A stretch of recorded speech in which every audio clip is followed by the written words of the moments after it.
Good afternoon, Ripples, and welcome to today's edition of Rippletime-TV. Today is Friday, December 9th. We have lots of great stories for you today, including information about our Winter Dance and Music concert and the book battle team. But first, we want to lead off with a feature of one of our FMMA's sign language interpreters, the interpreters who make it possible for our hearing impaired students to learn. Many of you have already met one of the interpreters in class, and you may even be friends with some of the FMMA students who are in the Deaf and Hard of Hearing program. We want to learn more about these students, their program, and sign language by getting to know a little bit more about Mrs. Hoffman, one of our sign language interpreters. Let's go now to our interview with Miss Hoffman. Hi, I'm Abby, and I'm here with Miss Hoffman, one of our interpreters of sign language. Hi, how are you? Hello, I'm fine, Miss Abby. How has sign language helped students? Okay. We are very fortunate here at Fort Myers Middle Academy that we have our hearing impaired program here. Sign language has helped students be included in the mainstream. Our hearing impaired kids go to classes with all you hearing kids, and they get to be involved in society as a whole. One thing I like to say when I go to a new class is, Hi. Hi, it's a good start, yeah. And I say I'm everyone's interpreter because our hearing impaired students, some of them can't communicate with their voice. And most hearing people, unless you've been trained or have deaf in your family, can't communicate with their hands. So the sign language interpreter is actually everyone's interpreter, not just a deaf kid's interpreter. Do the students understand sign language? Yes, our hearing impaired students generally start learning sign language at about the age of 3, because that's when parents usually find out that their children are hearing impaired or deaf. And they understand sign language because that's how they're taught to communicate from a very young age. Just like you guys were taught with your voice, our kids are taught with sign language. Does sign language work for foreign languages or just English? Okay, many people think that sign language is one universal language and it works in Europe and Asia and everything. It's not true. Each country has their own sign language, and generally people who do sign language are very expressive with their facial expressions and their body, and they can communicate more easily with people in other countries than you can hearing to hearing. Deaf to deaf, it's easier to communicate. We're going to switch with another person, Ashley. Perfect. So, thanks for your time. Thank you, Miss Abby. Good interview. Hi, Miss Hoffman. I'm Ashley, and I have some more questions for you. Okay, good morning, Ashley. Good morning. How did you learn sign language? I actually went to school in New Jersey, and I started to learn sign language in an adult education class in the evening time. The local high school had different classes, woodworking and exercise, and I thought sign language would be fun. And I did that never knowing I would become an interpreter. So I have been interpreting for at least 30 years, maybe longer. Yep. How long did this school have the deaf and hearing program? Okay, good question. Many, many years. I know definitely 20 because I've been working here 20 years, but it was here way before that. So we can research that and find out, and I'll let you know later, okay? Wow. We have one more question for you. What? Could you teach us sign language basics? Of course. What would you like to know? Hi. Hi. What about FMMA? Okay, so we make it short. We just say FMMA. FMMA. You just use the letters. FMMA. Well, thank you, Miss Hoffman, and that's all the questions we have for you. Thank you. Interpreters and teachers here at FMMA for our students who are deaf or hard of hearing. Be sure to practice signing hi and FMMA.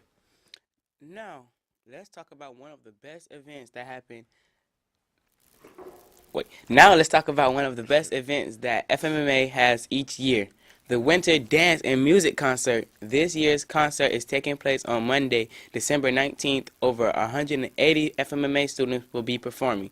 The band will be there, and so will the chorus and guitar students. And dance classes will be performing. We got some footage of the guitar students and dance students practicing their big show. Let's go to that tape now.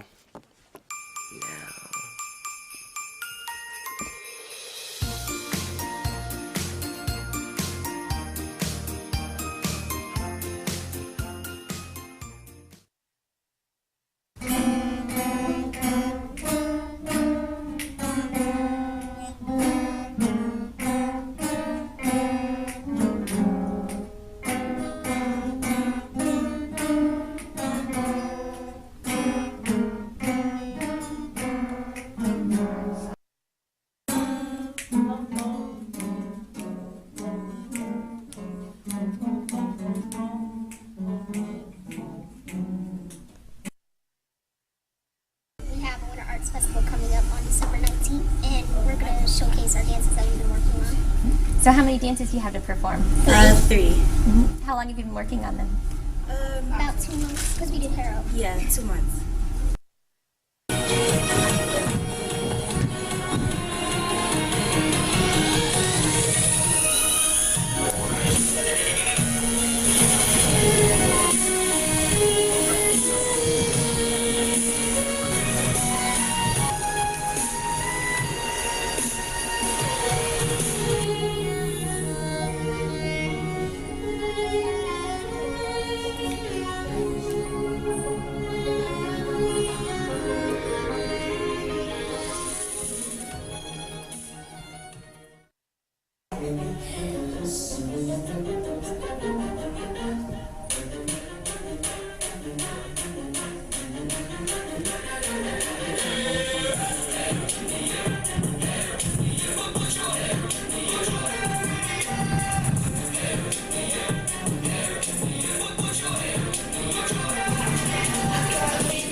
Because we're amazing and it took this long, like basically 2 months to work on the project.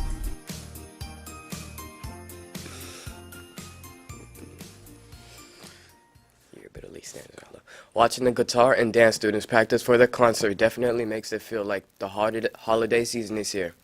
Don't miss the concert on December 19th. Admission is free. Tell your parents about the concert now so that you can bring the whole family. Now, let's go hear some more school news from Irel and Justice.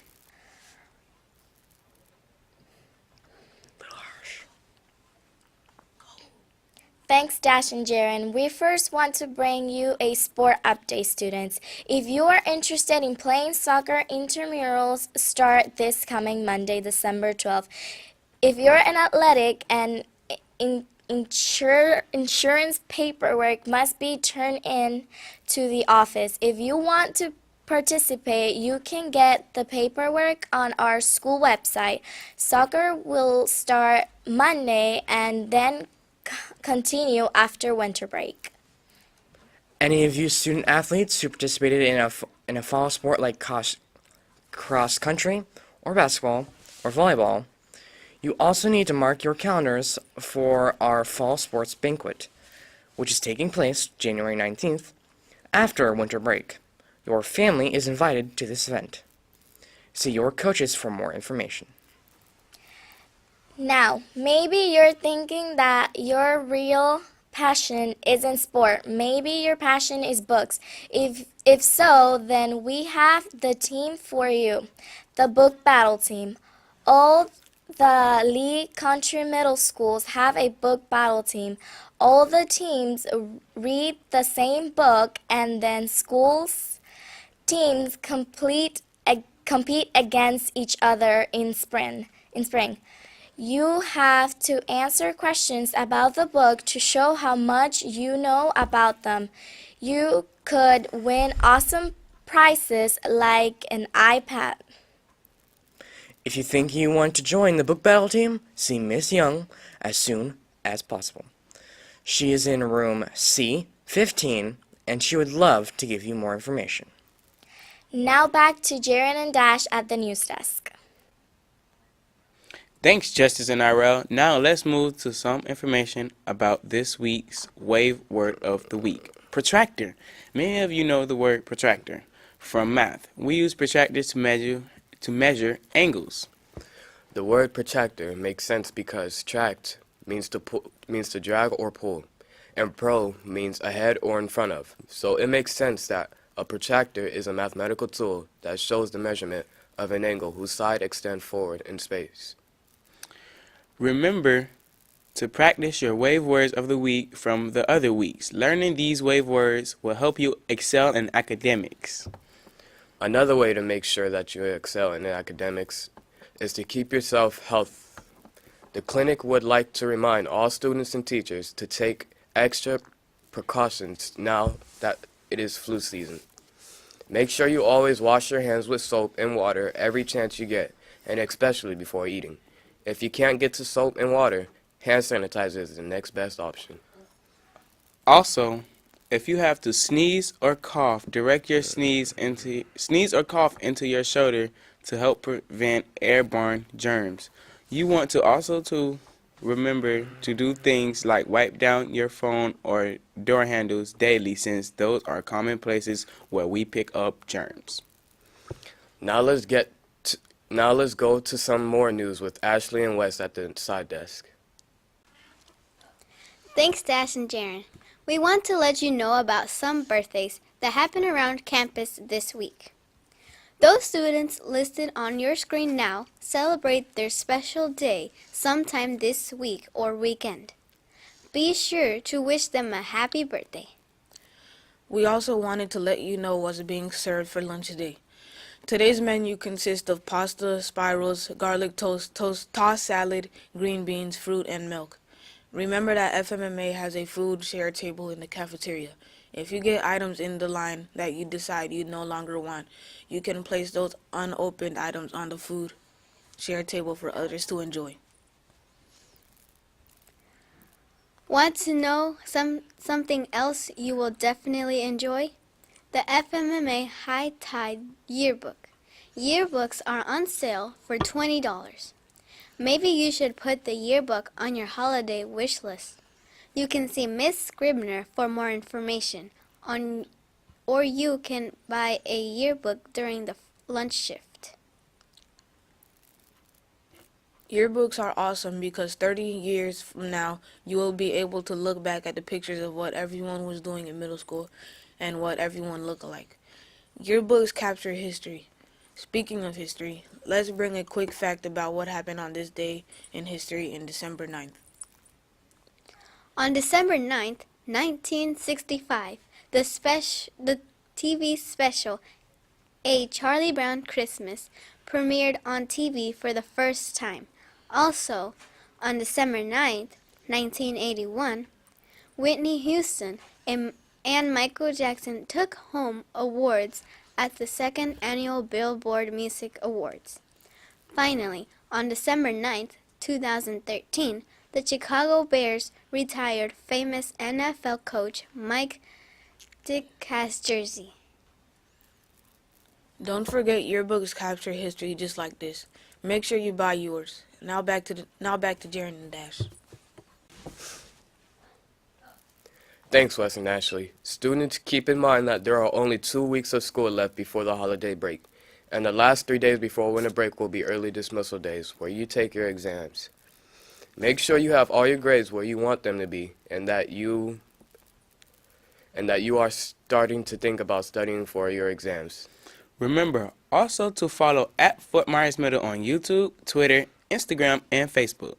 You don't want to be the last one to know something's that's posted on one of the FMMA accounts. Mr. Schuyler will be having another social media contest soon. That's all we have for today. Thanks for tuning in, and we'll see you here next week for a holiday-themed newscast that will be our last show for the semester. Make today a great day or not. The choice is yours.